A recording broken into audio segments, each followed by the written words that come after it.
Olá pessoal, bem-vindos à quinta aula da gestão de cadeia de suprimentos com o tema Projeto de redes na cadeia de suprimentos. Então, objetivos nossos de aprendizagem dessa quinta aula. A gente vai compreender o papel das decisões do projeto de rede em uma cadeia de suprimentos, identificar fatores que influenciam as decisões de projeto de rede na cadeia de suprimentos, desenvolver um modelo para fazer a tomada de decisões de projeto de redes, usar a otimização para decisões sobre a localização de instalações e alocação de capacidade, que são dois grandes problemas quando a gente está fazendo esse tipo de projeto. Decisões de projeto de rede de cadeia de suprimentos são classificadas da seguinte forma, né? Basicamente, a gente coloca aí em dois grandes grupos. O primeiro grupo é o papel das instalações. Então, que papel cada instalação deve desempenhar? Então, ela vai ser colocada próxima ao cliente, ela vai centralizar tipo de produto. Que processos são realizados em cada uma das instalações? Segundo, localização das instalações. Onde as instalações devem estar localizadas? Próximas ao cliente para ser de forma mais responsiva, no local que o custo é mais barato. Alocação de capacidade. Então, qual é a capacidade que deve ser alocada a cada uma das instalações? Lembra, pessoal, que na aula passada até a gente comentou que existe um efeito de alavancagem nisso daqui. Se a gente pegar e começar a ter uma série de instalações, uma quantidade muito grande, a gente acaba perdendo economia em escala, o que aumenta nossos custos. Alocação de mercado e suprimentos. A que mercados cada instalação deve atender? A que tipo de cliente? A que tipo de público? Que fontes de suprimentos deve alimentar cada uma dessas instalações? Daí a gente tem fatores estratégicos, né? A gente nunca pode esquecer que a gente tem que estar sempre alinhado com a estratégia da cadeia de suprimentos como um todo, trabalhando de forma coesa e colaborativa. Empresas que focam em custear a liderança tendem a encontrar um local de menor custo para suas instalações de manufatura. Está sendo mais eficiente. Empresas que focam em responsividade, em responder mais rápido no atendimento ao pedido do cliente, tendem a localizar as instalações mais próximas do mercado, o que faz todo sentido. E podem selecionar um local de alto custo se essa escolha permitir que a empresa reaja rapidamente às necessidades de variáveis que a gente tem dentro desse mercado e o respectivo cliente.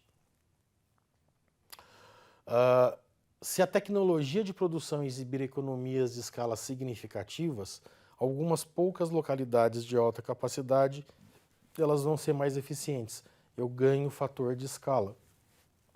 Em contrapartida, se as instalações tiverem custos fixos menores, muitas instalações locais são preferidas. Por isso, ajuda a reduzir os custos de transporte e melhora a minha responsividade. Fatores macroeconômicos, né? O que a gente precisa olhar em termos de fatores macroeconômicos? Impostos, né? As tarifas, taxa de câmbio, custos de envio que não são internos a uma única empresa. Pessoal, observem o seguinte, né? Todos esses fatores que estão sendo levados em consideração aqui, eles afetam o custo. E custo afeta diretamente a equação de negócio de toda a minha cadeia de suprimentos.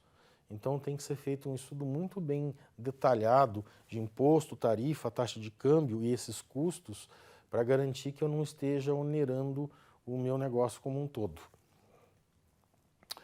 Também tem fatores políticos. Os fatores políticos também afetam os fatores anteriores, tá, pessoal?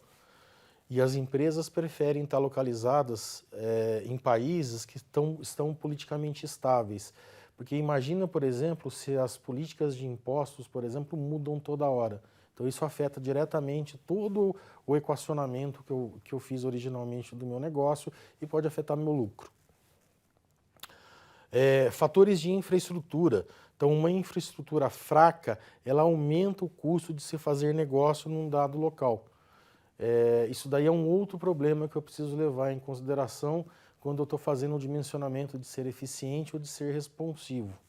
Fatores competitivos. Então, as empresas devem considerar a estratégia, o tamanho e a localização dos concorrentes ao projetar sua rede de suprimentos. E uma decisão fundamental, que é a tomada, é que se localizarão suas instalações próximas ou distantes dos concorrentes. Se a gente vai estar mais próximo do nosso cliente, se a gente vai estar mais próximo dos nossos mercados, se a gente vai ser mais eficiente ou se a gente vai ser mais responsivo. Tempo de resposta do cliente e presença local. Então, existem empresas que são voltadas para o cliente, que valorizam o tempo de resposta curto e precisam estar próximas a ele. Então, nesse tipo de empresa, nesse tipo de negócio que está sendo feito, o objetivo aqui é ser o mais responsivo possível, né? Que o meu tempo de resposta no atendimento do meu pedido seja o mais rápido possível, seja o menor possível. Custos de logística e instalação. As empresas precisam considerar custos de estoque, transporte e instalação ao se projetar suas redes na cadeia de suprimentos. Pessoal, todos esses pontos aqui, ó, de novo, né, eles afetam a minha equação de negócios quando eu estou fazendo o meu dimensionamento da minha cadeia de suprimentos. Um modelo para tomada de decisão dos projetos de rede. Esse modelo é um modelo que é definido em 4 fases, que ele vai lá desde a definição da estratégia até a localização efetiva da onde eu vou trabalhar. Então, como é que ele funciona? A gente tem uma fase 1, que é definir uma estratégia e fazer um projeto da parte da cadeia de suprimentos. Uma fase 2, que a gente define a configuração de instalação regional. Uma fase 3, que a gente seleciona um conjunto de locais desejáveis em potencial para a gente tomar a decisão efetivamente de qual que vai ser o melhor ou não. E, finalmente, o 4, no qual a gente faz a escolha efetiva dessa localização. Os gestores utilizam alguns modelos de projeto nessa rede, né, em 2 situações diferentes. Então, primeiro, esses modelos são usados para decidir sobre locais onde as instalações serão estabelecidas e a capacidade de cada uma, né, de quanto que eu vou atribuir de capacidade para cada uma das instalações. Então, novamente, a gente precisa lembrar dessa dicotomia que a gente está falando toda hora entre ser eficiente e ser responsivo e ver o quão próximo do nosso mercado a gente precisa estar efetivamente. A segunda são usados para atribuir a demanda atual às instalações disponíveis e identificar corredores ao longo dos quais os produtos serão transportados.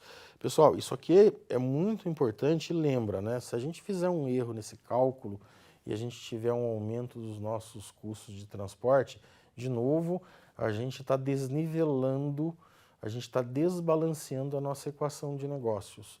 Então, isso aqui é um outro fator muito importante que a gente precisa levar em consideração quando a gente está fazendo a localização das instalações. E a gente precisa pensar que uma das coisas que precisa ser feita quando a gente está levando a localização das instalações em consideração é que eu gostaria de colocar a maior quantidade possível de pedidos com o menor deslocamento possível. E isso afeta diretamente a localização de onde esses produtos estão. Aqui, pessoal, a gente tem um modelo para fazer a decisão no projeto de redes, que é um detalhamento desse slide anterior. Então, a gente tem lá as 4 fases, né? A gente tem uma fase de estratégia de cadeia de suprimentos, que é a fase 1, está relacionado com estratégia competitiva, está relacionado com as restrições internas que a gente tem em termos de capital, estratégia de crescimento, se tem rede existente ou não, está relacionado com a parte de competição global. Depois a gente passa para uma fase 2, que é onde a gente tem a configuração de instalação regional, que daí a gente tem que levar em consideração as tecnologias de produção, os custos que a gente tem, impacto de escala, flexibilidade, escopo, o tipo de ambiente que a gente tem, né, se o ambiente é competitivo ou não. Lembra que quando a gente está falando em termos de administração estratégica, o fator ambiental, né, esse ambiente, ele é extremamente importante e ele muda a nossa equação de negócio. Fatores de agregação e custos logísticos, tarifas e incentivos fiscais, que isso aí também afeta os nossos custos. Demanda regional, então o tamanho que a gente tem, crescimento, se o mercado é homogêneo ou é heterogêneo, os tipos de especificações locais que a gente vai ter ou não. Fase 3, que são os locais desejáveis, que estão relacionados com os métodos de produção, habilidades necessárias, tempo de resposta. Esses métodos de produção, pessoal, eles afetam diretamente, de novo, a nossa dicotomia lá de ser eficiente ou de ser responsivo. E isso aqui também está relacionado com infraestrutura disponível. A infraestrutura disponível ela é extremamente importante para a gente ter tempo de resposta curto, né, um tempo de resposta menor, ou da gente ser eficiente do ponto de vista de custo. Finalmente, a gente define um local, né, que são as escolhas dos locais. A gente tem lá custos de fatores relacionados com mão de obra, materiais, fatores específicos do local, custos logísticos, transporte, estoque, coordenação. Inclusive, pessoal, um fator muito importante que precisa ser levado em consideração quando a gente faz a escolha desses locais é justamente o fator de mão de obra, né? É possível a gente ter a mão de obra que a gente precisa dentro desse local, é possível que a gente importe a mão de obra de um outro local de forma que a gente consiga fazer a nossa cadeia de suprimentos efetivamente trabalhar. Então é de se esperar que as informações a seguir estejam disponíveis para a tomada de decisão do projeto. Então a localização de fontes de suprimentos e mercados, localização de áreas para instalações e potencial, previsões de demanda para o mercado, custos de instalação, mão de obra e material por área. Pessoal, novamente, né, só toma cuidado. Então, localização de fontes de suprimentos e mercados estão diretamente relacionados com o tipo de negócio que a gente vai estar montando. Localização de áreas para instalações em potencial, elas vão afetar diretamente os nossos custos. Isso aí pode viabilizar ou inviabilizar um tipo de mercado específico. Previsão de demanda no mercado é um grau de incerteza que a gente tem na nossa equação de negócios. A gente pode usar as informações que a gente tem, o know-how que a gente tem e metodologias específicas, como, por exemplo, pesquisa operacional, para a gente conseguir trabalhar e diminuir essa incerteza. E os custos de instalação, mão de obra e material, é exatamente o mesmo raciocínio. Também é de se esperar que a gente tenha as seguintes informações, né? Os custos de transporte entre pares de áreas. Pessoal, lembra que assim, eu quero fazer as minhas entregas para o meu cliente, eu quero que ele receba ou de forma mais rápida possível, de forma mais eficiente possível, mas custo com transporte, eu quero sempre que ele seja o mínimo possível. Eu quero que o meu transporte seja o mais eficiente possível. Custo de estoque por área e em função da quantidade, né? Então daí eu vou ter que levar em consideração que tipo de negócio eu tenho. Se é um negócio que eu quero me adiantar ao pedido do meu cliente ou quero reagir ao pedido do meu cliente. Impostos e tarifas, né? É extremamente importante a gente entender qual é a situação política que a gente está montando, que a gente está construindo o nosso negócio, porque impostos e tarifas precisa ser uma coisa estável dentro da minha equação de negócios. Finalmente, tempo de resposta desejado e outros fatores de serviço. Então, de novo, pessoal, a gente está falando lá de ser responsivo. Então, aqui não necessariamente a gente precisa ser responsivo sempre ou eficiente sempre. Isso aí vai depender do tipo de mercado que eu quero atingir, do tipo de cliente que eu quero atingir, do tipo de produto que eu tenho disponível. Os gestores também deverão ter em mente os seguintes aspectos na tomada de decisão de projeto de rede de uma cadeia de suprimento, né? A gente não pode subestimar o tempo de vida das instalações. Lembra disso daqui, pessoal. O que acontece com o tempo de vida das instalações? A gente começa a ter vários custos com manutenção, que eles não estavam previstos originalmente na nossa equação de negócios. A gente não deve desconsiderar, por exemplo, as implicações culturais. Às vezes, por exemplo, uma solução que foi encontrada para um país A, para você fazer o dimensionamento da sua cadeia de suprimentos, não necessariamente vai funcionar num país B. De novo, a gente precisa fazer administração estratégica, a gente precisa usar lá as nossas ferramentas de teoria geral de administração, mais análise ambiental, para a gente garantir que essas implicações culturais elas estejam refletidas dentro da nossa equação de negócio.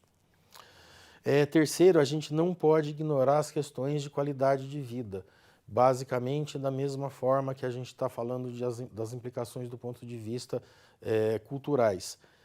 E enfatizar as tarifas e incentivos fiscais ao se localizar essas instalações. Então, de novo, pessoal, a gente está falando aqui, a gente precisa planejar de forma muito bem quando a gente está falando da parte de impostos, quando a gente está falando da parte de finanças, quando a gente está falando da parte de política que gera os incentivos fiscais, para a gente garantir que a nossa equação de negócios ela reflita todos esses fatores de forma robusta para a gente atingir o nosso mercado, para a gente atingir o nosso cliente de forma desejada, de forma ou rápida, que é a responsível, ou de forma que tenha o custo menor. E isso termina a nossa quinta aula a respeito da gestão de cadeia de suprimentos, pessoal. Até a próxima!